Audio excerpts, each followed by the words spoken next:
சிவகங்கையில் தான் அமைச்சர் பெரியகருப்புடைய தொகுதியும் வரக்கூடியதாக சிவகங்கை, காரைக்குடி, திருப்பத்தூர், மானாமதுரை இந்த நான்குலையுமே தாவேகா முன்னிலை. திருப்பத்தூரில் தான் பெரியகருப்பன் போட்டிடுறாரு, அங்கே அவர் பின்னடைவை சந்திக்கிறாரு. காரைக்குடி உங்களுக்கு தெரியும் 4 முனை போட்டி, அதில் டாக்டர் பிரபு முன்னாடி இருக்கிறாரு. 3வது இடத்துக்கு தான் நாம் தமிழர் கட்சியினுடைய தலைமை ஒருங்கிணைப்பாளர் சீமான் போறாரு. 2வது காங்கிரஸ் கட்சியினுடைய மாங்குடி, 4வதாக அமமுகவுடைய வேட்பாளர் போறாரு. அப்போ இந்த சிவகங்கை நீங்கள் மதுரையிலேருந்து இப்போ தென் மாவட்டத்தில் திண்டுக்கல் சிவகங்கை பெரிய வித்தியாசத்தை நம்ம பார்த்துட முடியாது.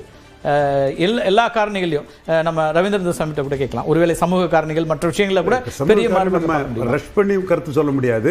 திண்டுக்கல்ல 2 தொகுதியும் தோத்துதுன்னா பழனி சிபிஎம், நத்தம் கூட்டணி கட்சி, அந்த 2 கட்சியிலும் அந்த 2 தொகுதியிலும் அதிமுக சேர்த்திருக்காங்க, மற்றத்தில் 4 சேர்த்திருக்காங்க.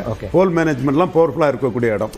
அங்க தாவேகாவுக்கு ரைஸ் நான் அந்த இடத்துல என்னன்னா இப்ப தாவேகா அங்க இப்ப சிவகங்கையில மொத்தமா முன்னிலை இருக்கக்கூடிய இடத்துல இருந்து திண்டுக்கல்ல திமுக அதிமுக இருக்குதா அப்படிங்கிறதுக்காக திண்டுக்கல் திமுக அதிமுக தான் இருக்குது. அது அதிமுக 2 திமுக கூட்டணி கட்சியான சிபிஎம்ஐயும் இவர் கே செல்வகுமாரையும் தோற்கடிச்சிருக்காங்க. நத்தத்துல தோற்கடிப்பாங்க. இன்னொரு முக்கியமான மாவட்டத்தையும் பார்த்துடலாம். நம்ம சுத்தி இருக்கிற மாவட்டத்தை பார்த்துட்டோம். சென்ட்ரா தென் மாவட்டத்துடைய மையப்புள்ளி மதுரை, அது எப்படி இருக்குன்னு பார்த்துடலாம்.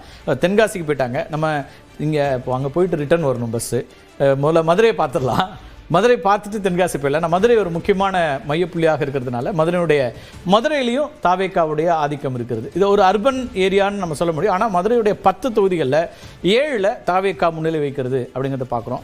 மதுரையுடைய மொத்தமாக 10 தொகுதிகள் இருக்கிறதுல சோழவந்தான், உசிலம்பட்டி, திருப்பரங்குன்றம், மதுரை மத்தி, மதுரை மேற்கில் தாவேகா முன்னிலை அப்படிங்கிறத பார்க்குறோம்.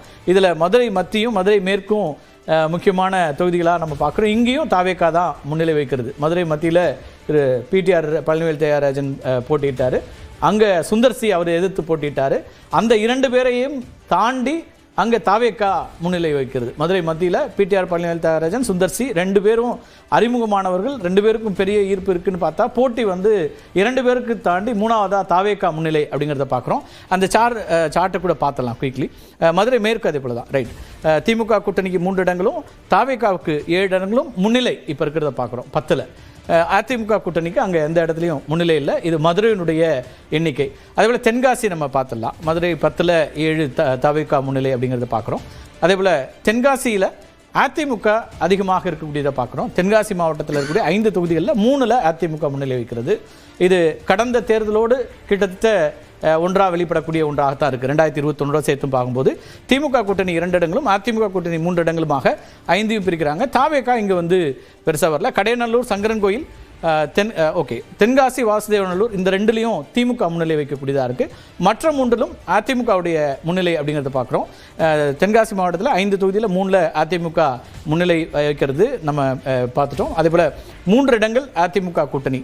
இந்த கடையநல்லூர், சங்கரன்கோயில், ஆலங்குளம், மனோஜ் பாண்டியன் இங்கிருந்து திரு ஓ பன்னீர்செல்வத்தோடு திமுகவில் இணைந்தவர். அதுபோல் சங்கரன் கோயில், கடையநல்லூர் இங்கே அதிமுக முன்னிலை வைக்கிறது.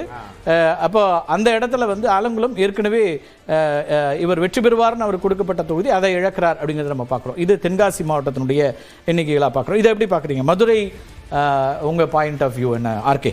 மதுரையில் கூட மதுரை வெஸ்ட்டில் எடுத்து பார்த்தீங்கன்னா தங்கபாண்டி ஒரு 1917 ஓட்டுக்கு தான் ஹெடாக இருக்கார். இந்த இது எல்லாமே தற்போதைய நிலையில் சொல்கிறோம், மாறுதலுக்கு உட்பட்டது தான். பாதி எண்ணிக்கை தான் முடிந்திருக்கிறது, இன்னும் பாதியே முடியல. அதெல்லாம் அதான் பாதியே முடியல. 21 ரவுண்ட் இருக்கு மதுரை வெஸ்ட் எடுத்தீங்கன்னா. அப்போ இந்த இது ஹோல்டு பண்ணுச்சுன்னா டெஃபினட்டாக ஒவ்வொரு சுற்றுக்கும் அட்லீஸ்ட் ஒரு 100 ஓட்டு 50 ஓட்டு அதிகமாக போய்கொண்டே இருக்கும். அப்போ இந்த ஓட்டெல்லாம் அவர்கள் தக்க வைத்தார்கள் என்று செய்தார் மட்டும்தான் இந்த 107 என்ற எண்ணிக்கை